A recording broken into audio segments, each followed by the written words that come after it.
22절과 23절 두 절만 읽습니다. 제가 읽습니다. 오직 성령의 열매는 사랑과 희락과 화평과 오래 참음과 자비와 양선과 충성과 온유와 절제니 이 같은 것을 금지할 법이 없느니라. 아멘. 자리에 앉습니다. 아주 오래된 찬양인데 주는 평화라는 찬양 한번 하나님께 올려드리고 말씀 나누겠습니다.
말씀을 듣고 예배당을 빠져나갈 때 샬롬 인사하게 하여 주시기를 원하옵고 주의 평강이 임하는 귀한 시간이 되게 하여 주옵소서.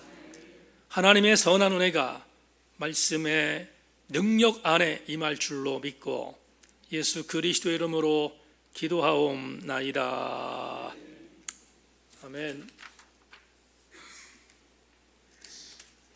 어제 텔레비전 식사를 하다가 텔레비전에 불후의 명곡이라는 프로그램을 보게 되었는데 우리 현우는 안 나오나 그런 생각이 들어서 그래서 좀 그런 안타까움이 있는데 한 번만 뜨면 될 것 같은데 그럴 때 아멘 해주는 것입니다. 좋은 결과가 우리 현우한테 있었으면 좋겠습니다. 여러분과 오늘 금하지 못합니다 이런 제목을 갖고 말씀의 은혜를 나누겠습니다.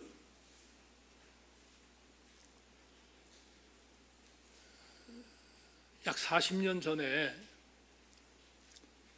신학교를 입학할 때 출신교회 담임 목사님 사모님께서 고 김중건 목사님께서 쓰신 에스컬럼이라는 참 좋은 고전적인 책을 선물하셨습니다. 너무 많이 봐서 제 책이 파손될 정도로 아주 너덜너덜해졌는데 하나하나의 칼럼에서 정말 놓치기가 아까운 글들이 너무 많습니다. 요즘에는 이 책은 굉장히 잘 나와 있어요. 굉장히 좋은 재질로 잘 나와 있는데 우리 교우들도 예스컬럼이라는 책을 사서 한번 보시면 너무 큰 은혜가 될 것 같습니다. 그 중에 프랑스에 살던 한 아버지가 외동딸을 두고 있었는데 그 외동딸이 예수 그리스도의 은혜를 받고 아프리카로 떠납니다. 선교사로 떠나게 됩니다. 외동딸이고 애지중지했던 한 명밖에 없었던 딸이었기 때문에 이 노인은 정말 절망했습니다. 그리고 청천벽력이었습니다. 여러 차례 딸에게 이 아빠를 홀로 두고 어떻게 아프리카로 갈 수 있겠는가 그렇게 만류했지만 이 딸이 아프리카로 떠나기로 결심합니다.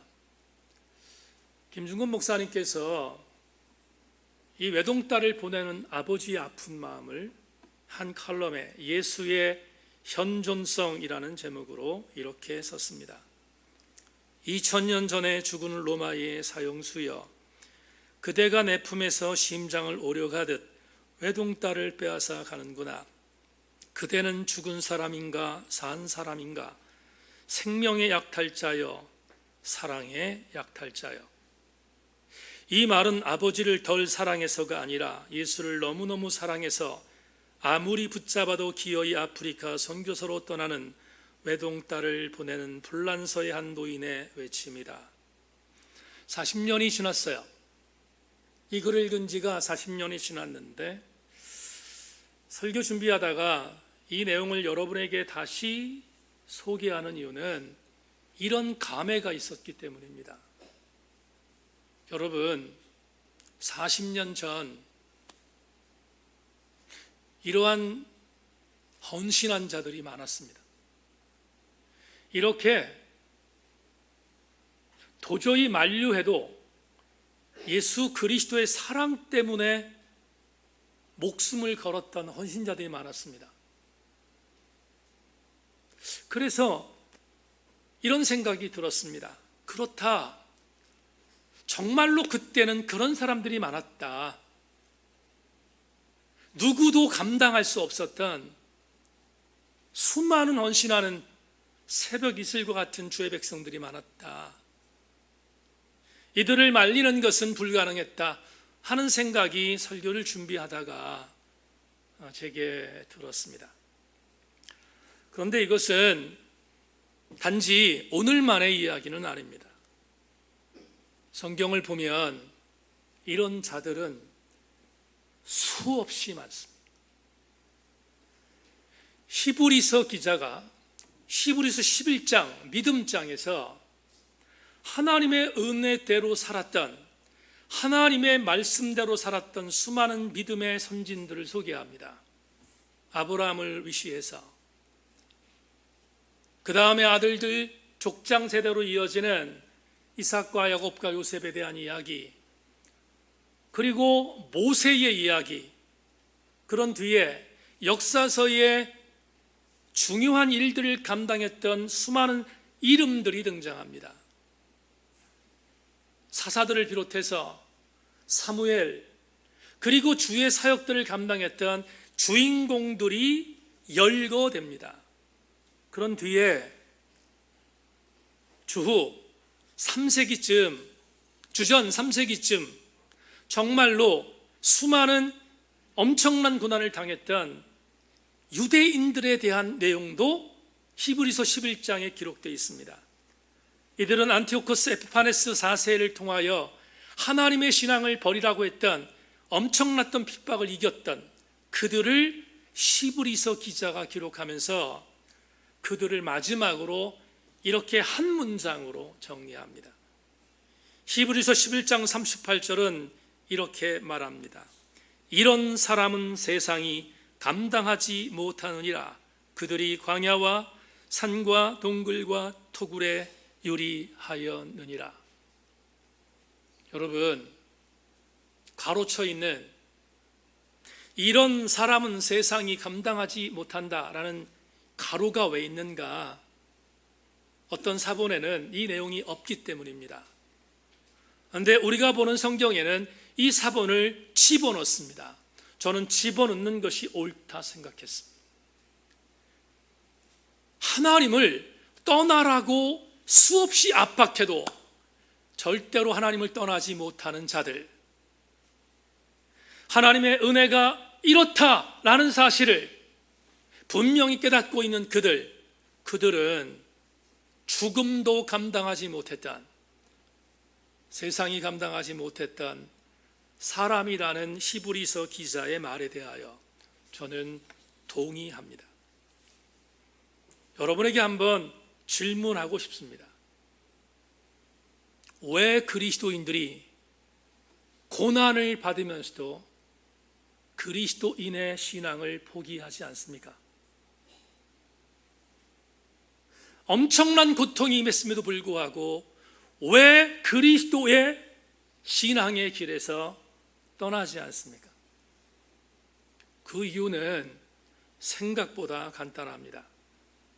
그 고난의 길을 가는 것이 주님이 기뻐하는 길임을 믿기 때문입니다. 적어도 이 신앙을 갖고 있는 사람은 히브리서 기자가 말한 것처럼 세상이 감당하지 못하는 자들입니다. 그렇다면 이렇게 세상이 감당하지 못하는 자, 오늘 본문에 있는 23절의 후반절에 있는 바울의 권고로 적용해 본다면 이렇게 말하는 것이 옳지 않겠습니까? 이들의 신앙의 여행은 세상의 그 누구도, 세상의 그 어떤 법도 금지할 수 없다. 그래서 오늘 바울 사도는 갈라디아서 5장 23절의 후반절에서 이 같은 것을 금지할 법이 없다고 분명히 말씀하고 있습니다.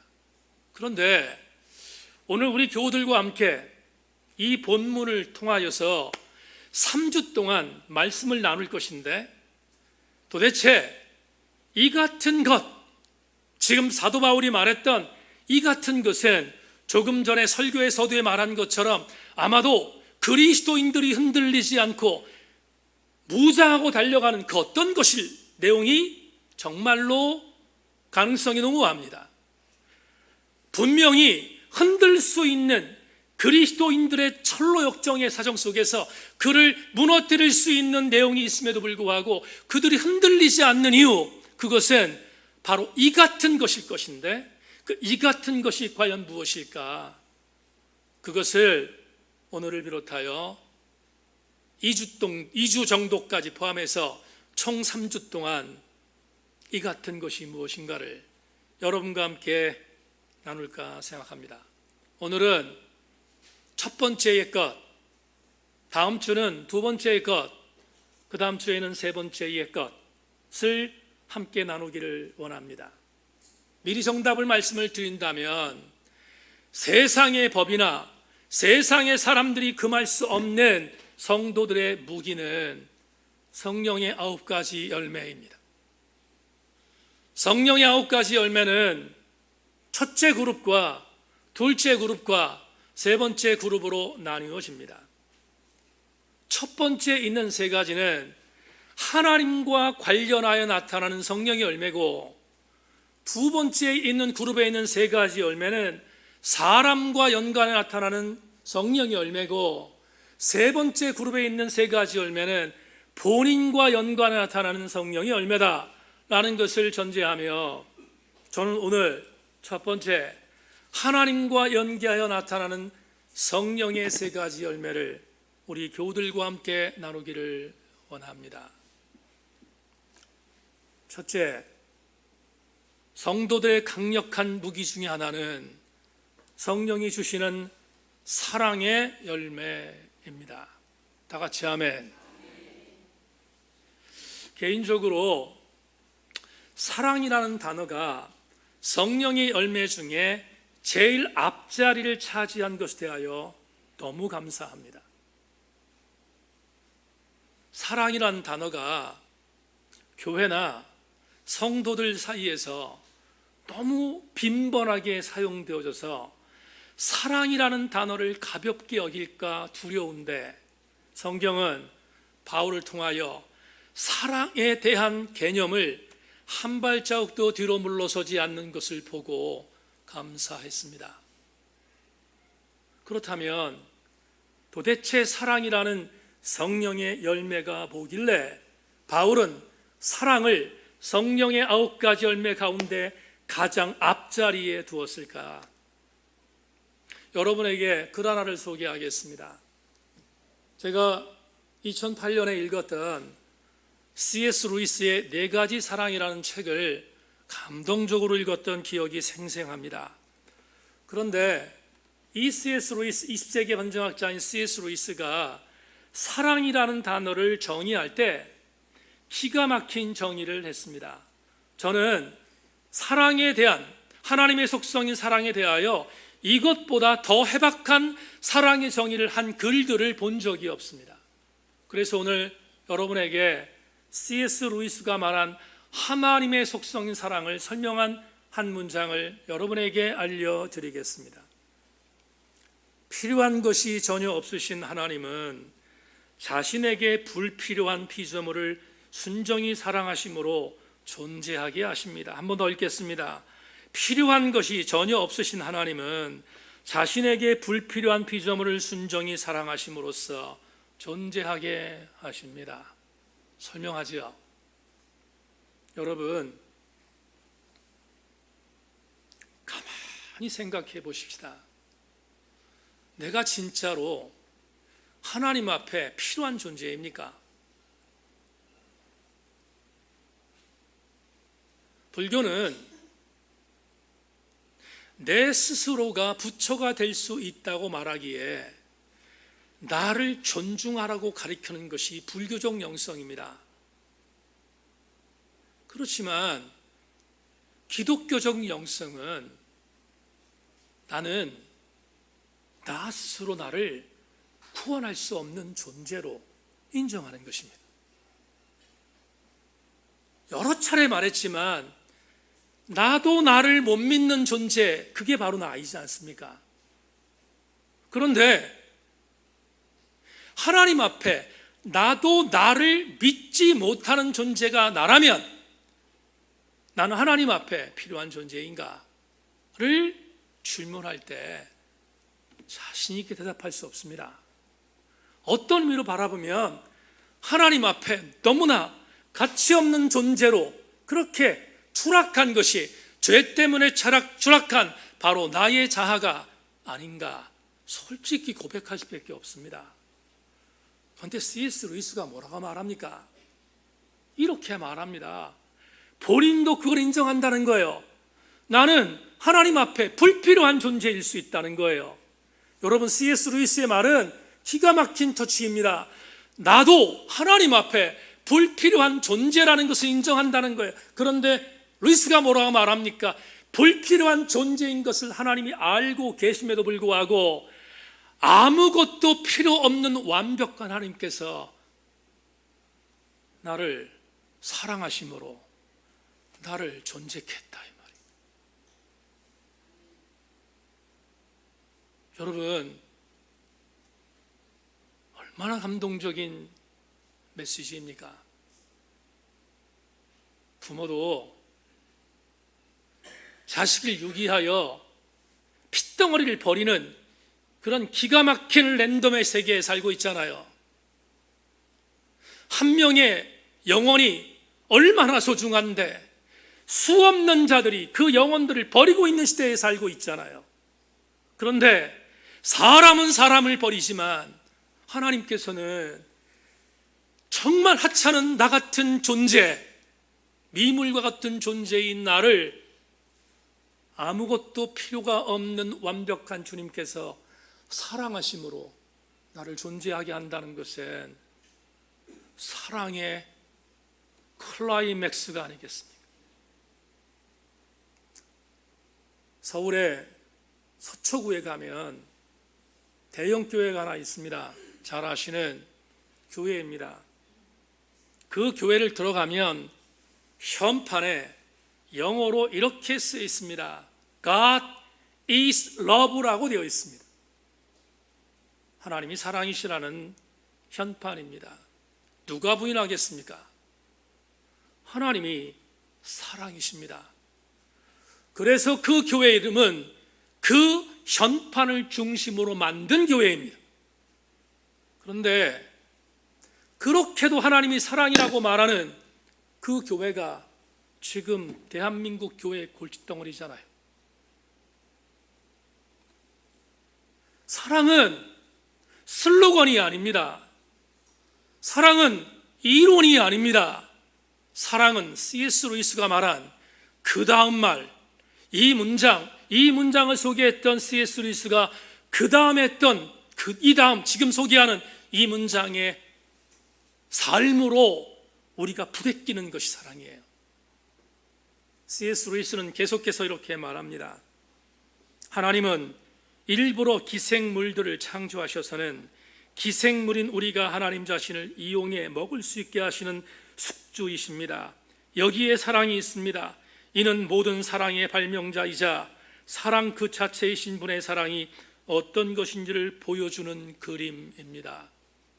여러분, 2008년에 이 글을 읽고 제가 가지고 있는 책 옆에 여백에 제가 이렇게 사족을 써놨어요. 제 책 보시면 나옵니다마는 뭐라고 썼냐면 폭풍 눈물이라고 썼습니다.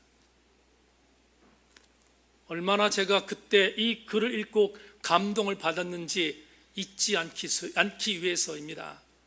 제가 왜 숙주이신 하나님을 설명하는 C.S. 루이스의 글을 읽다가 폭풍 눈물이라고 옆에 사족을 적어놓은지 아십니까? 가시고기 때문이었습니다. 주님은 철저한 가시고기이셨다고요.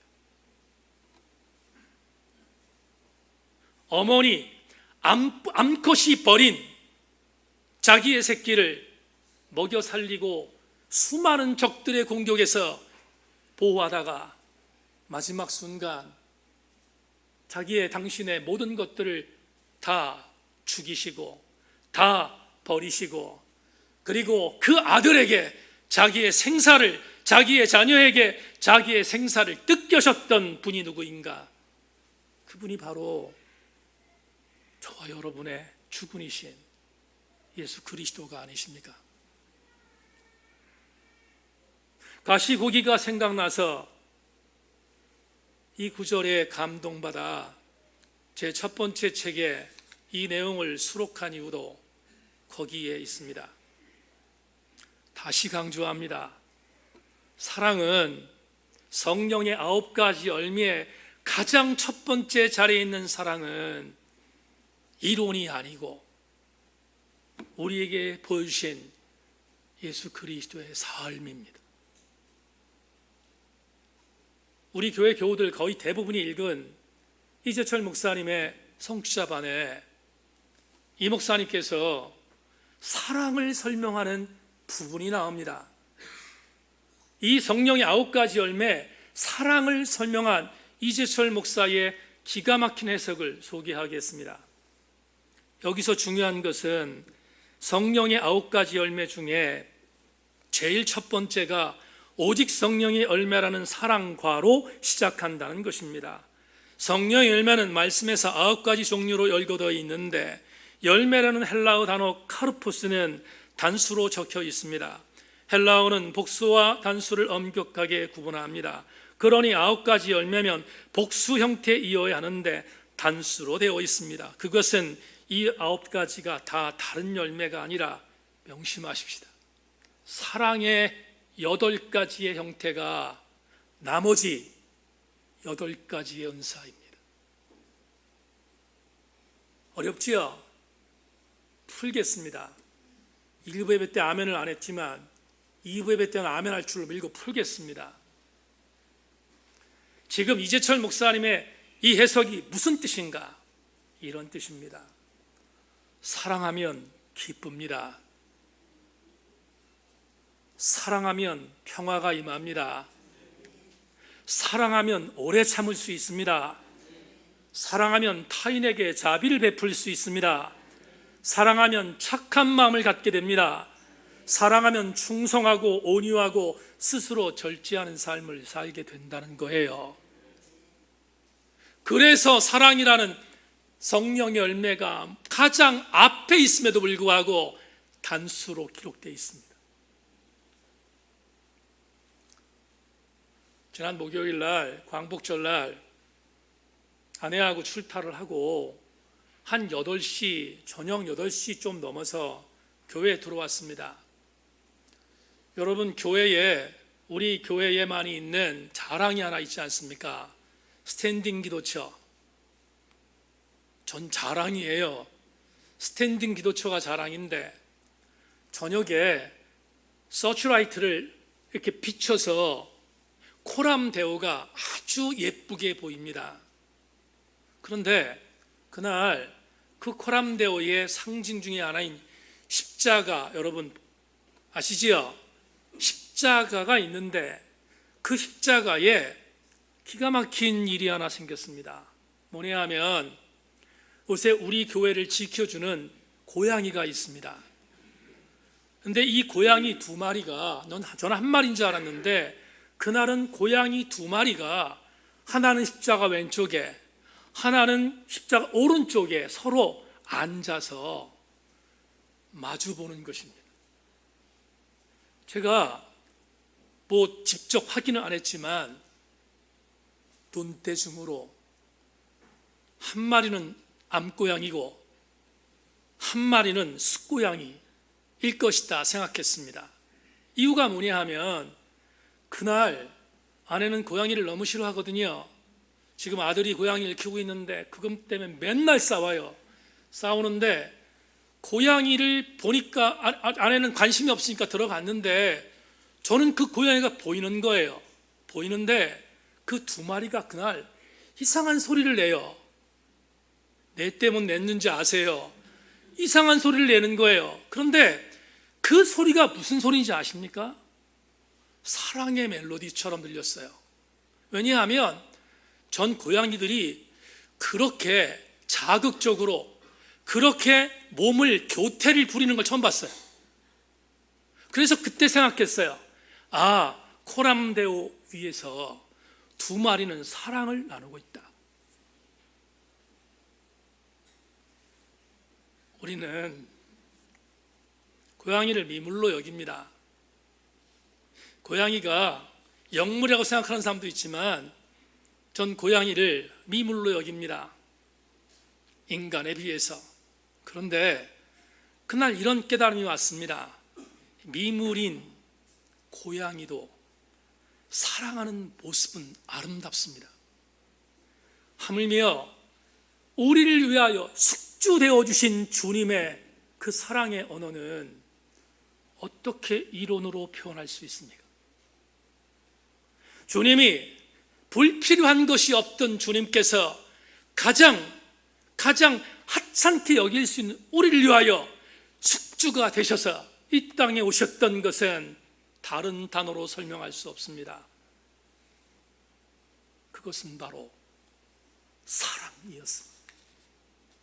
오늘 우리 교우들에게 질문합니다. 주님이 숙주 되셔서 오셨던 그 사랑을 나는 따라가고 있습니까?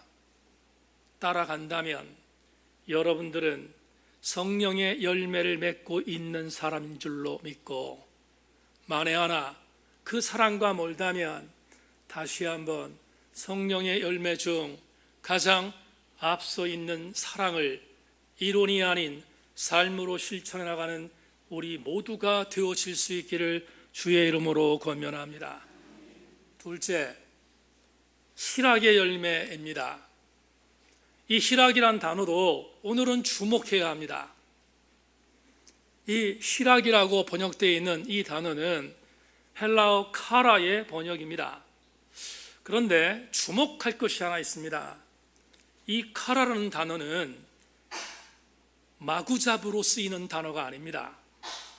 카라는 반드시 한 개의 전제가 있을 때 쓰이는 단어입니다.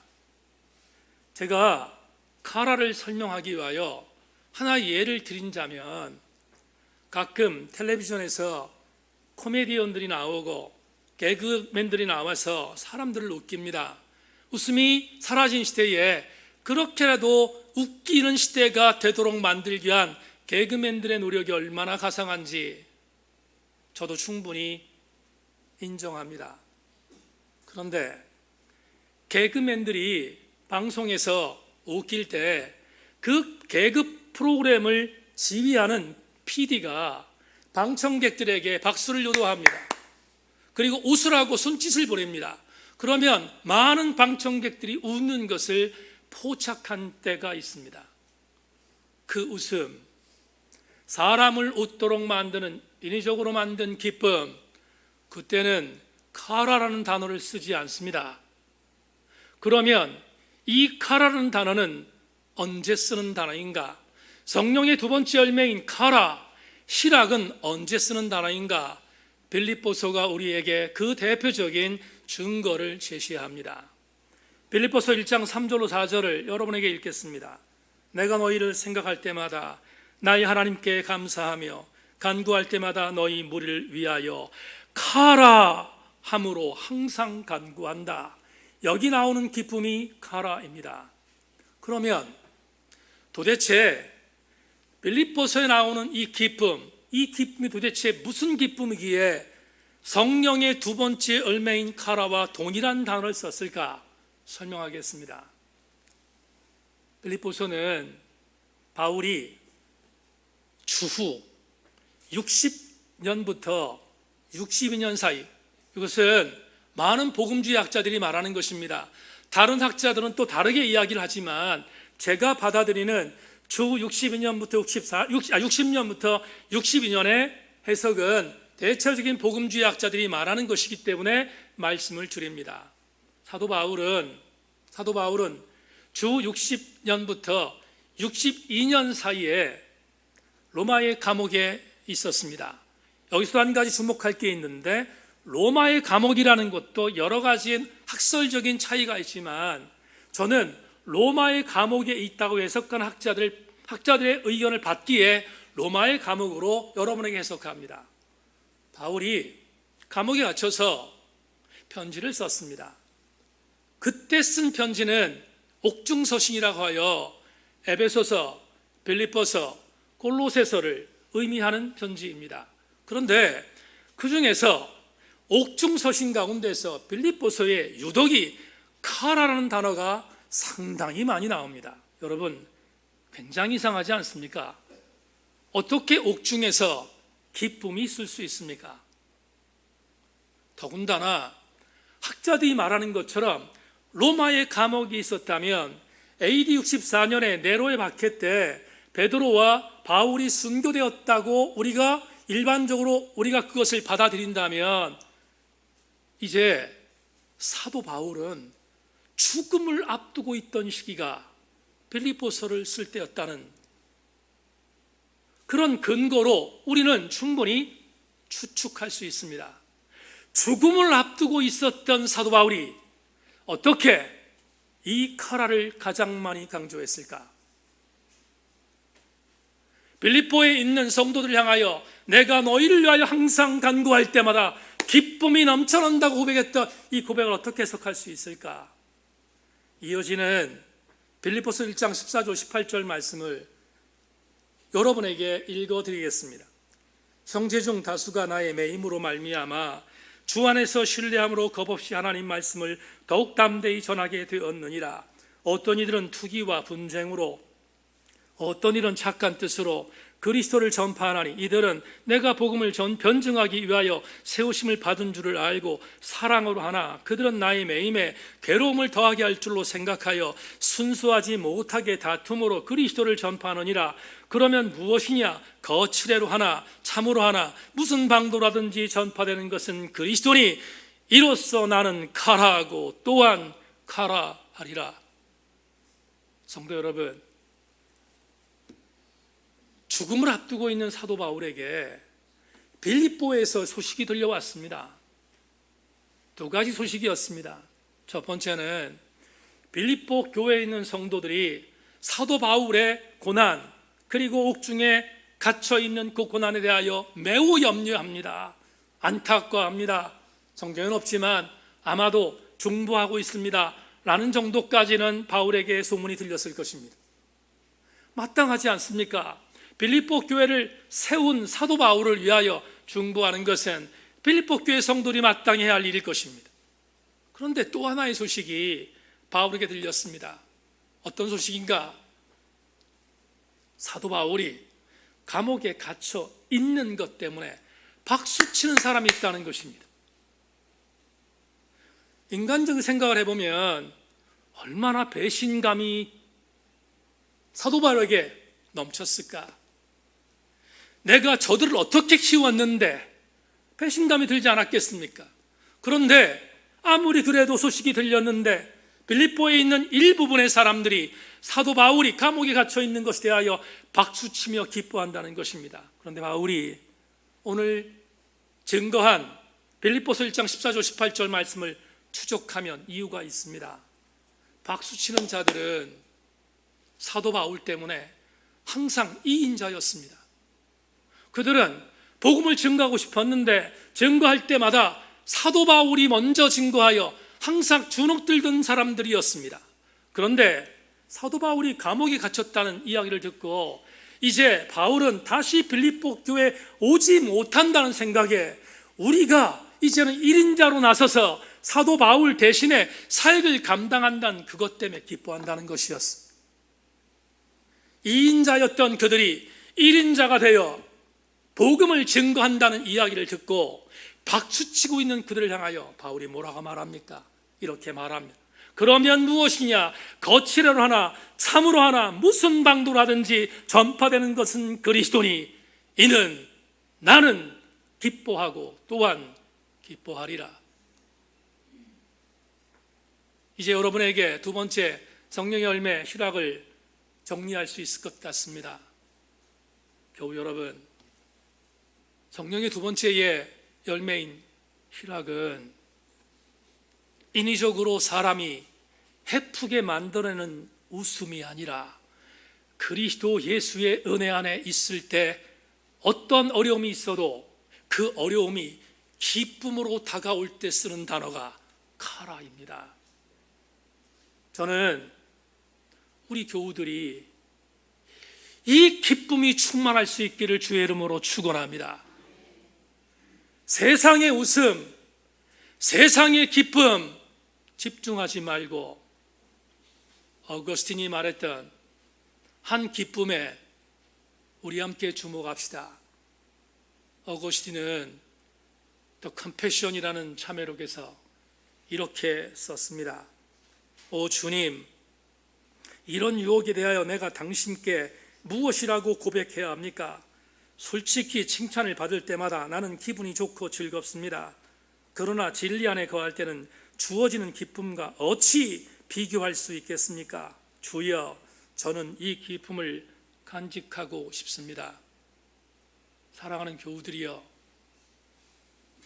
진짜로 예수 그리스도인의 삶을 살아간다면 주님 안에 있을 때 주어지는 기쁨이 여러분 안에 있어야 합니다. 그럴 때 그 카라로 인하여 우린 성령의 인도하심을 경험하게 되는 것이고, 더불어 우리는 그 희락 때문에 또 다른 자에게 희락을 전염시키는 자가 될 줄 확신하고, 우리 교우들 모두가 두 번째의 성령의 열매인 주 안에서 주어지는 카라의 기쁨이 임하기를 주님의 이름으로 권면합니다. 마지막 세 번째, 화평의 열매입니다. 이 화평도 여러분에게 주목할 내용을 전하고 싶습니다. 이 화평은 헬라어 단어 에이레네의 번역입니다. 그런데 이 에이레네 역시 카라와 더불어 특정한 경우에 사용하는 단어였습니다. 어떤 때 쓰는 단어인가? 오늘 우리가 평강 찬양을 불렀습니다. 위로부터 내리시는 평강, 이 있기를 원하는 마음으로 찬양했습니다. 에이레네는 지금 우리나라가 1953년 휴전하여 불완전한 평화가 임하고 있습니다. 그럴 때 이 불완전한 평화도 평화이기 때문에 평화라는 단어를 쓸 때가 있습니다. 그런데 이때는 에이레네를 쓰지 않습니다. 성경이 말하는 에이레네는 한 가지 경우입니다. 위로부터 내리시는 주의 은혜 안에 있을 때 임하는 평화입니다. 이게 바로 에이레네입니다. 성경 한 구절을 여러분에게 소개하겠습니다. 제가 성경을 읽다가 굉장히 중요하게 여긴 성경입니다. 여호수아 21장 44절을 소개합니다. 여호와께서 그들의 주위에 안식을 주셨으되 그 조상들에게 맹세하신 대로 하셨으므로 그들의 모든 원수들 중에 그들과 맞선 자가 하나도 없었으니 이는 여호와께서 그들의 모든 원수들을 그들의 손에 넘겨 주셨음이니라. 같이 읽습니다. 시작. 여호와께서 그들의 주위에 안식을 주셨으되 그 조상들에게 맹세하신 대로 하셨으므로 그들의 모든 원수들 중에 그들과 맞선 자가 하나도 없었으니 이는 여호와께서 그들의 모든 원수를 그들의 손에 넘겨 주셨음이라. 다 같이 아멘. 자, 이제 이 구절을 여러분에게 마지막으로 설명하겠습니다. 여러분, 애굽에서 탈출한 이스라엘 신앙 공동체가 우여곡절 끝에 가나안에 들어갔습니다. 모세는 죽고 그의 제자였던 여호수아의 진두지휘하에서 가나안에 들어갔습니다. 오늘 읽어드린 여호수아 21장은 여호수아가 24장까지 기록되어 있다면 거의 마지막 부분인 것을 전제합니다. 그런데 여호수아 21장에서 이렇게 말합니다. 여호수아가 하나님의 은혜로 가나안을 점령했습니다. 물론 이때 가나안 점령은 완벽한 점령은 아닙니다. 부분적인 점령입니다. 그런데 분명히 말하기를 여호수아가 이렇게 말합니다. 이스라엘 신앙 공동체들아 들으라. 여호와께서 너희들에게 안식을 주셨다. 그리고 너희들에게 불완전하지만 12지파입니다. 12지파에게 땅까지 분할했다. 기업으로 땅까지 분할했다라는 것을 이야기하고 있습니다. 그러면서 여호수아의 마지막 부분에 이렇게 말합니다. 이스라엘 신앙 공동체야 들으라. 너희들에게 이스라엘 신앙 공동체에게 땅을 기업으로 주신 이유는 하나님이 너희들의 원수를 제거했기 때문이다. 너희들의 원수를 우리에게 넘겨주었고 넘겨진 우리가 그들을 이겼기에 하나님이 주신 땅에 들어왔고 땅에 들어온 우리들은 이제 젖과 웃골이 오른다고 했던 그 땅에서 땅을 기업으로 차지하게 됐다. 이렇게 말씀하는 것이 여호수아 21장 44절입니다. 그런데 여러분, 주목해야 할 것이 있습니다. 이 구절을 곡해하면 안 됩니다. 어떻게? 그렇구나. 하나님이 우리에게 땅을 주셨어. 우리가 이 기가 막힌 가나안 거민들이 살고 있었던 도저히 이길 수 없는 땅, 이 땅에 들어와서 이겼어. 하나님이 우리에게 원수를 물리치게 하셨고 이 땅을 주셨어. 이제는 이 땅은 우리 땅이고 이 땅이 우리들이 살아갈 땅이야 하는 마음으로 하나님께 감사하여 해석하면 절대로 여호수아 21장 44절은 올바르게 해석한 것이 아닙니다. 그러면 이 해석은 어떻게 해석하는 것이 정상입니까? 이게 정상입니다. 하나님이 우리에게 원수를 넘기셔서 우리가 가나안 땅을 점령했습니다. 감사합니다. 그런데 진짜로 감사한 것은 땅을 주신 그 이유 때문에 감사한 게 아니라 하나님이 우리에게 여기까지 임마누엘로 오셔서 우리에게 안식과 평화를 주셨기에 이 땅을 주신 것에 감사합니다. 로 해석해야 합니다. 더 쉽게 오늘의 언어로 바꾸겠습니다. 우리 그리스도인들이 착각하는 것이 있습니다. 나의 기업이 잘 되고 나의 경영토가 복되고 내 자녀들이 좋은 대학 들어가고 나의 남편들이 아름다운 직장에서 승승장구하고 내 자녀들이 승승장구하는 그 놀라운 은혜를 주신 하나님 감사합니다. 그래요. 그렇게 해야죠. 그러나 세인교회 지체들이요, 영적인 수준을 높입시다. 거기서 머무르면 안 돼요. 정말로 우리들이 주목할 것은 이것입니다. 하나님, 30배, 60배, 100배의 복이 나에게 임한 것이 없습니다. 아무리 뒤돌아봐도 나는 별로 하나님 앞에 받은 복이 없는 것 같습니다. 땅도 기업으로 받은 것 같지 않습니다. 그런데 괜찮습니다. 하나님, 내가 정말로 감사한 것은 아무리 그래도 하나님이 나의 하나님 것에 대하여 감사하며 하나님 당신 한 분이 나의 기업인 것에 대하여 감사합니다. 그게 우리들의 진짜 신앙 고백이어야 되지 않습니까?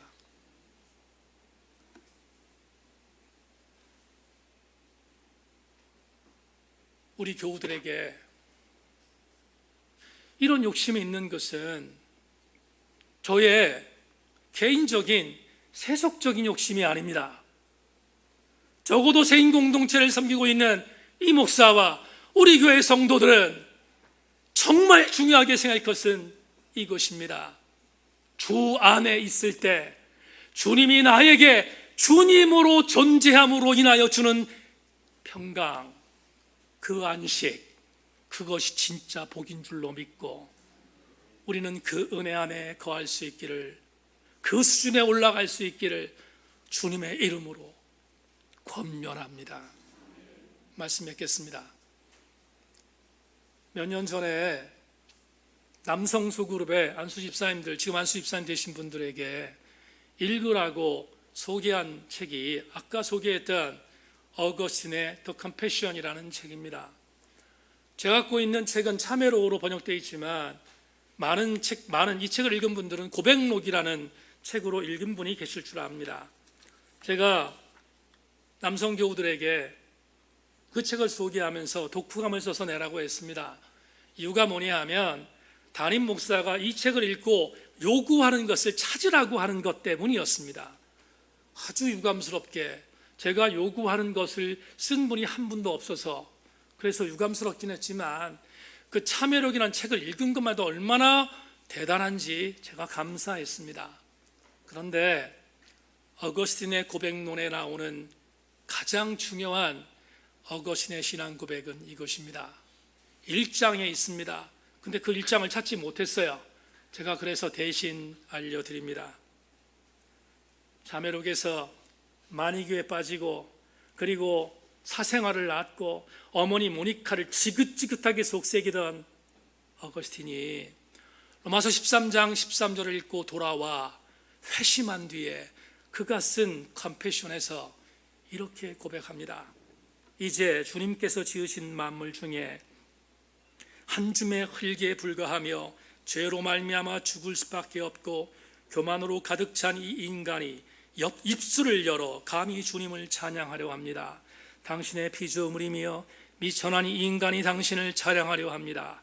당신을 찬양하는 기쁨을 누리라고 우리를 깨우고 있습니다. 우리는 오로지 당신을 위해 지음 받았나니. 컴패션의 가장 중요한 어거스틴의 신앙 고백은 이렇게 끝납니다.